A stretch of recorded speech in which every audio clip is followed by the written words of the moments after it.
So hello guys, I'm back again. I'm Mathew Javier and now we're going to do a chapter 8 summary in the net at CCNA 1. So guys, hello, I'm Mathew Javier and now we're going to view in the chapter 8 or what is the content of chapter 8 and how it is work and how we're going to develop our skills with the readings in chapter 8. So let's proceed. So in the chapter 8 summary, the process of segmenting network, dividing it into multiple smaller spaces is called subnetting. So guys, subnetting is is just like a the dividing multiple smaller network spaces, and that is called subnetting. And in every network, address has a valid range of host address. All devices attached to the same network will have an IPv4 host address for that network and a common subnet mask or network prefix. Traffic can be forwarded between hosts directly if they are on the same subnet. Traffic cannot be forwarded between subnets without the use of a router. To determine if traffic is local remote, the router uses the subnet mask. The prefix and the subnet mask are different ways of representing the same thing, the network portion of an address. So guys, in IPv4, subnets are created by using one or more of the host bits, network bits. Two very important factors that will lead the determination of the IP address block with the subnet mask are the number of subnets required and the maximum number of hosts needed per subnet. There is an inverse relationship between the number of subnet and the number of the hosts. The more bits that are borrowed to create subnets, the fewer most host bits there are available. Therefore, there are fewer hosts per subnet. So the formula is 2 raised to n, where n is the number of the host bits remaining, is used to calculate how many addresses will be available on each subnet. However, the network address and broadcast address within a range are not usable. Therefore, to calculate the usable number of address, the calculation will be 2 raised n minus 2 is required. Because guys, subnetting is a subnet or using variable length subnet mask VLSM was designed to avoid wasting addresses. And an IPv6 subnetting requires a different approach than IPv4 subnetting, and IPv6 address space is not subnetted to conserve address.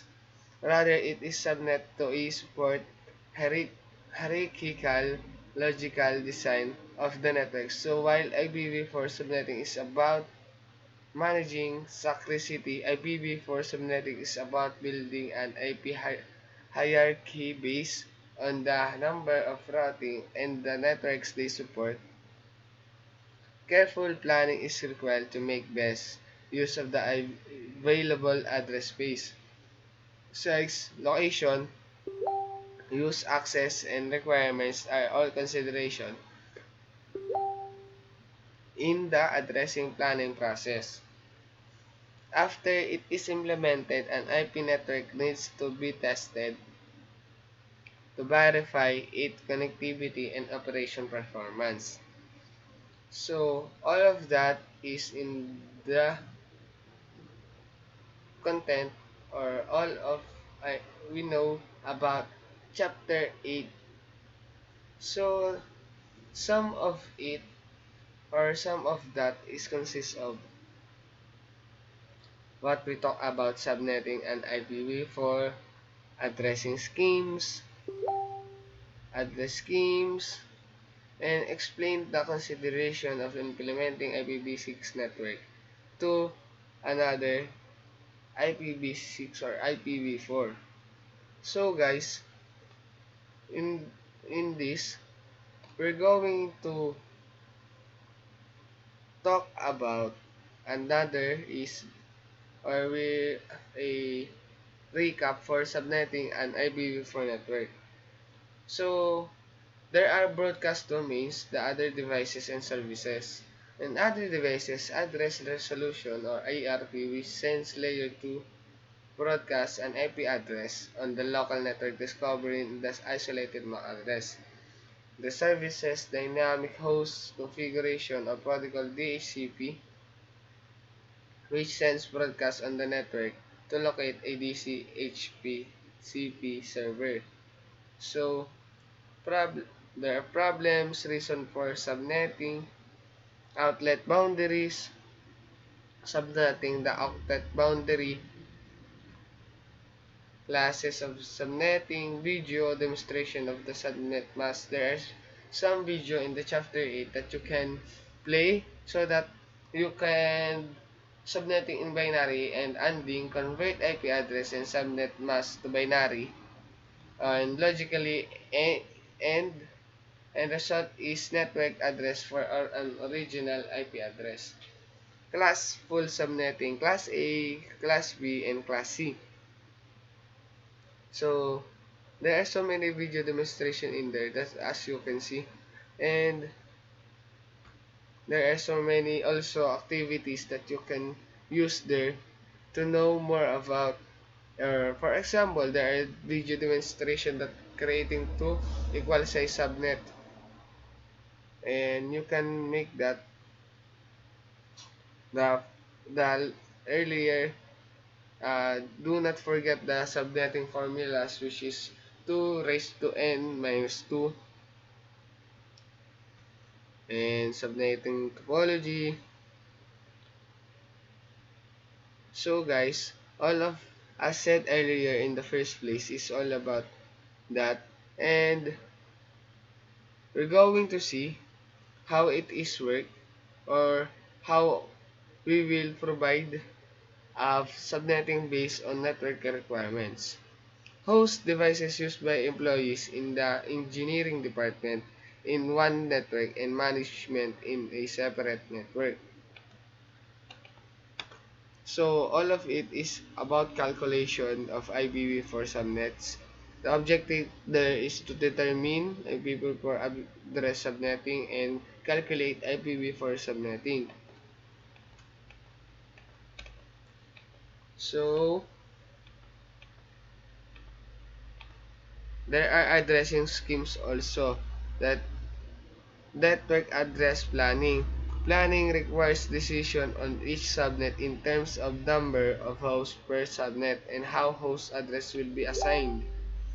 So on the planning of the address network, each host in the internetwork must have a unique address.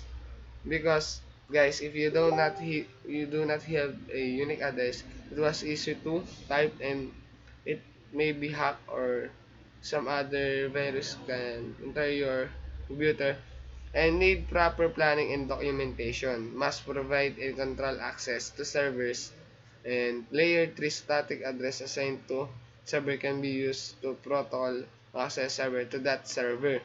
Monitoring security, performance of host, etc. and so on and so forth. The assigning address to devices require address end user clients, servers, intermediary devices, and gateway. So, design and consideration for an IPv6. Another is IPv6 Global Unicast Address. IPv6 Global Unicast Address can be subnet. It also can be normally consists of 48 global routing prefix or a 16-bit subnet ID and 64-bit interface. So, The summary in this is that implement an IBV for addressing size scheme to enable end-to-end connectivity in a small to medium-sized business network. Given in a set of requirements, implement a VLSM addressing scheme to provide connectivity to an end users in a small to medium-sized network, and explains design consideration for implementing IPv6 in a network. So guys, that is all I know or we read in the chapter 8 summary. Hope you learned something and hope you learned and gather information from me. So that's all and thank you. And that's for the video of chapter 8 summary. Thank you and God bless.